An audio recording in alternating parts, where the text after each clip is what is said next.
آپ سے چند دن پہلے آپ نے اپنے ایک بیان میں جو کہ آپ نے اسکرین پر ریکارڈ کرایا، قرآن مقدس کے سلسلے میں آپ سے کچھ غلطی ہوئی، یعنی وہ قرآن کریم میں فی نفسی غلطی تو نہیں تھی، البتہ آپ نے جو مصحف کے تعلق سے بات کہی ہے حضرت زید بن ثابت رضی اللہ تعالیٰ عنہ مصحف عثمانی کے سلسلے میں کہ اس کو فٹ پوائنٹ پر رکھا گیا، فٹ نوٹ پر رکھا گیا، وہ آپ نے پوری جو وضاحت کی ہے وہ پوری وضاحت آپ کی انگریزی میں ہے، یعنی قریب قریب. تو میں ضروری سمجھ رہا ہوں اس چیز کو کہ آپ اس کو جو ہے اس مجمع کے سامنے آپ نے یہ بات رکھی اس میں باقاعدہ کہ میری اس ریکارڈنگ کو اور میرے اس بیان کو شیئر کر دیا جائے اور تمام اس کو پھیلا دیا جائے، کیونکہ اللہ نے آپ کو کا یہ حق بنایا ہے اور میرا آپ کے والد سے الحمدللہ ایک اچھا تعلق بھی رہا ہے، اللہ ان کو غریب رحمت فرمائے، تو آپ اس کو واضح فرما دیں. اچھا، یہ ایک تو یہ سوال ہے، اور دوسرا ایک سوال پرچی بنایا کہ انسانیت ہی سب سے بڑا مذہب ہے. یہ بات کہاں تک درست ہے اور کہاں تک غلط ہے؟ یہ غلط ہی غلط ہے اور درست کہیں تک بھی نہیں ہے. اور اس کی وجہ یہ کہ انسانیت نام کا کوئی مذہب دنیا میں نہیں ہے. مذہب صرف ایک ہے. جب مذہب ہم بولتے ہیں تو عرفی معنی دین کے ہیں. ان الدین عند اللہ الاسلام، ان الدین عند اللہ الانسانیہ نہیں، اسلام ہے. اور اسلام کے معنی آتے ہیں اپنے آپ کو، اپنی مرضی کو خدا کی مرضی کے تابع کر دینا، یہ اسلام. تو جب ہم یہ کہتے ہیں انسانیت سب سے بڑا مذہب ہے، تو لفظ انسانیت اردو زبان میں رحم دلی اور اسی طریقے سے دوسرے لوگوں کی باتوں کو قبول کرنا، ان سب معنوں میں استعمال ہوتا ہے. تو رحم دلی اسلام کا ایک اہم جز ہے، یہ تو کہا جا سکتا ہے، بلکہ اسلام ہی کا جز ہے. یعنی رحم دلی کے بھی اصول و ضوابط ہیں کہ کہاں رحم دلی دکھانی اور کہاں نہیں. یہ چیز بھی آپ صلی اللہ علیہ وسلم نے اپنی احادیث مبارکہ کے ذریعے بالکل واضح طور سے بیان کر دی ہے. تو انسانیت یعنی رحم دلی اسلام کا جز ہے. لیکن یہ کہنا کہ انسانیت ہی مذہب ہے، یہ ایک غلط نعرہ ہے.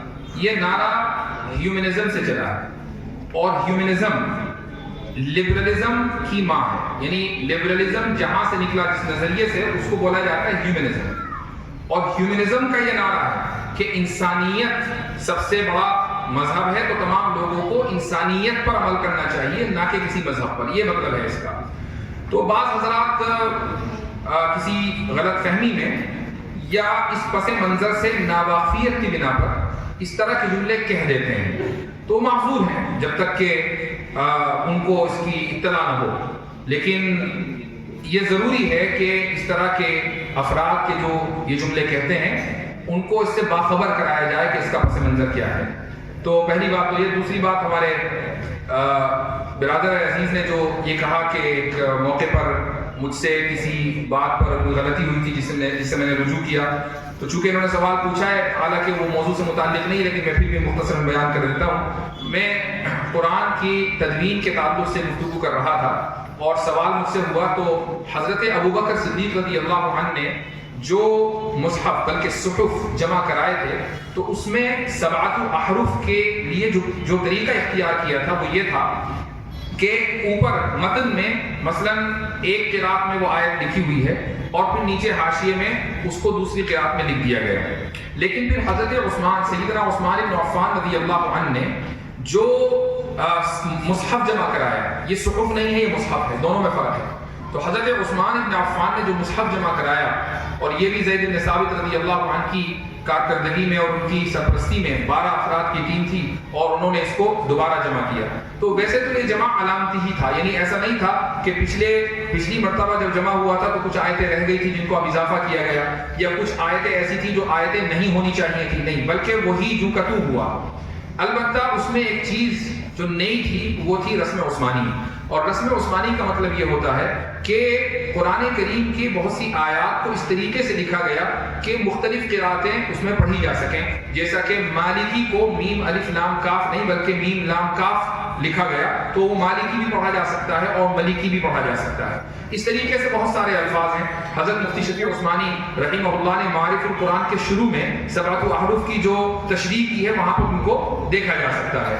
تو مجھ سے یہ غلطی ہوئی تھی کہ صحوف ابی بکر میں جو طریقہ اختیار کیا گیا، میں نے غالباً کسی موقع پر یہ کہہ دیا کہ مصحف عثمانی میں یہ طریقہ اختیار کیا گیا تھا، جبکہ یہ طریقہ نہیں تھا، بلکہ رسم عثمانی اس طریقے سے تھا کہ مختلف قراءتوں کو ایک ہی لفظ میں پڑھا جا سکتا ہے۔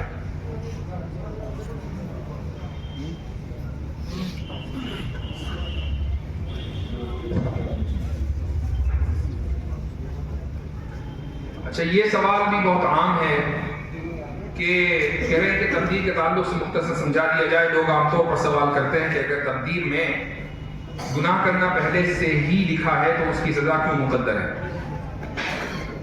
اس سوال کے مختلف انداز سے میں نے جواب دیے ہیں، اور چونکہ یہ سوال بہت ہوتا ہے، میں عام طور سے سوال کے جواب دینے کا میرا طریقہ یہ ہوتا ہے کہ میں سوال کے اوپر غور کرتا ہوں کہ سوال کس طریقے سے کیا جا رہا ہے۔ یہ جو اس میں لکھا ہے نا کہ پہلے ہی سے لکھا ہے، اللہ کو پہلے ہی سے پتا تھا۔ جو لفظ پہلے ہے، یہ اس کا ریفرنس پوائنٹ، یعنی ہمارے اعتبار سے پہلے، اللہ کے اعتبار سے نہ کوئی پہلے نہ بعد، وہ الاول والآخر۔ یہ سوال ہی غلط ہے کہ پہلے اللہ نے لکھ دیا، کیونکہ اللہ تعالیٰ لازمان اور لامکان ہے۔ جب وہ لازمان اور لامکان ہے تو اول، آخر یا پہلے اور بعد کے جو الفاظ ہیں وہ کسی زمانے کو بیان کرنے کے لیے آتے ہیں۔ اب قرآن میں جو هو الاول والآخر ہے، یہ اس کے لازمان کو بیان کرنے کے لیے آیا ہے، چونکہ اگر اللہ زمانی ہوتا تو یا تو اول ہوتا یا آخر ہوتا، وہ اول اور آخر دونوں کیسے ہیں؟ اس لیے کہ وہ لازمان ہے۔ تو لازمان جو ذات ہوگی اس کے لیے پہلے اور بعد کا لفظ اگر استعمال ہوگا تو وہ ہمارے اعتبار سے ہوگا، چونکہ ہم لازمان نہیں ہیں۔ ہم سے پہلے اگر کوئی چیز اللہ تعالیٰ نے لکھ دی ہے، وہ بات اپنی جگہ درست ہے۔ اب ایک صاحب نے مجھ سے پچھلے ہفتے سوال کیا کہ ایک حدیث ہے کہ اس میں آپ صلی اللہ علیہ وسلم نے فرمایا کہ حضرت آدم علیہ السلام کی جب تخلیق ہوئی تو ان کی پیٹھ سے دو جماعتیں نکلی، اس میں ایک گنہگاروں کی تھی، جنتیوں کی تھی، اور ایک جہنمیوں کی تھی، اور کہا گیا کہ سب جہنم میں جائیں گے ولا ابالی، اور یہ سب جنت میں جائیں گے ولا ابالی۔ تو اس میں تو پھر ہمارے پاس کوئی اختیار ہی نہیں رہا۔ تو میں نے ان سے سوال کیا کہ آپ ان دونوں میں سے کون سی جماعت میں تھے، جنت والی یا جہنم والی؟ تو کہنے لگے اس کا میں کیسے بتا سکتا ہوں، تو مجھے پتا ہی ہے۔ تو میں نے کہا جو پتا نہ ہونا ہے نا، یہی اختیار ہے۔ اگر آپ کو پتا ہے کہ میں جنت والی جماعت میں ہوں تو اب آپ جہنم والی جماعت میں نہیں جا سکتے۔ اب میں مانتا ہوں کہ آپ کو اختیار نہیں ہے، اور اگر جہنم والی میں ہے جنت میں نہیں جا سکتے، اب آپ کو اختیار نہیں ہے۔ لیکن یہ جو لا علمی ہے، یہ لا علمی ہی آپ کے اختیار کی دلیل ہے کہ مجھے پتا نہیں ہے، بس مجھے کام کرتے رہنا ہے۔ تو اسی کو آپ صلی اللہ علیہ وسلم نے حدیث میں ارشاد فرمایا کل میسر لما خلق لہ۔ حدیث میں بخاری کی روایت ہے کہ ہر ایک کے لیے اس چیز کو آسان کر دیا جائے گا جس کے لیے اس کو پیدا کیا گیا ہے۔ تو آپ عمل کرتے چلے جائیں۔ اب سوال یہ ہے کیا ایک اور مثال دے دیتا ہوں، ذہن میں آئی اور اکثر میں نے اس کی مثال دی ہے، شاید جو لوگ مجھے دیکھتے ہیں وہ اس کو سے واقف ہوں گے۔ آپ حضرات مثلا اس وقت 1 گھنٹے سے مجھے سن رہے ہیں اور میں آپ کو دیکھ رہا ہوں، ہم دونوں ایک دوسرے کے حال سے واقف ہیں، نہ ماضی سے واقف ہیں نہ مستقبل سے واقف ہیں، کیونکہ دونوں ایک ہی زمانے میں ہیں، ہم میں سے کوئی لازمان نہیں ہے۔ لیکن نہ تو، اور مجھے یقینی طور پر 100% معلوم ہے کہ آپ مجھے دیکھ رہے ہیں، اور آپ کو 100% یقین ہے کہ میں آپ سے گفتگو کر رہا ہوں، اس میں کوئی گنجائش شک ہی نہیں ہے۔ اس کے باوجود، آپ کے اس یقینی علم کے باوجود میں مجبور نہیں ہوں گفتگو کرنے میں، اور میرے اس یقینی علم کے باوجود آپ مجبور نہیں ہیں مجھے دیکھنے میں، نہ میں مجبور نہ آپ مجبور۔ آپ اپنے اختیار سے مجھے سن رہے ہیں، دیکھ رہے ہیں، میں اپنے اختیار سے آپ سے بول رہا ہوں، جبکہ یقینی علم دونوں طرف ہے۔ اللہ سبحانہ و تعالیٰ لازمان ہے، نہ وہ ماضی میں مقید ہے، نہ وہ حال میں، نہ مستقبل میں، وہ زمان کی تینوں اقسام کے ورے ہے، وہ ماورا ہے، وہ ہمارے ماضی، حال اور مستقبل تینوں سے اسی طریقے سے واقف ہے، بلکہ اس سے زیادہ جتنا ہم ایک دوسرے کے حال سے واقف ہیں۔ تو اگر ہم اس واقفیت کے باوجود مجبور نہیں ہیں تو اللہ سبحانہ و تعالیٰ اگر ہمارے ماضی، حال اور مستقبل سے واقف ہو تو ہم مجبور کیسے ہو سکتے ہیں؟ جزاک اللہ۔ اب ہم درخواست کرتے ہیں حضرات علماء حضرت مولانا اظہار الحق صاحب سے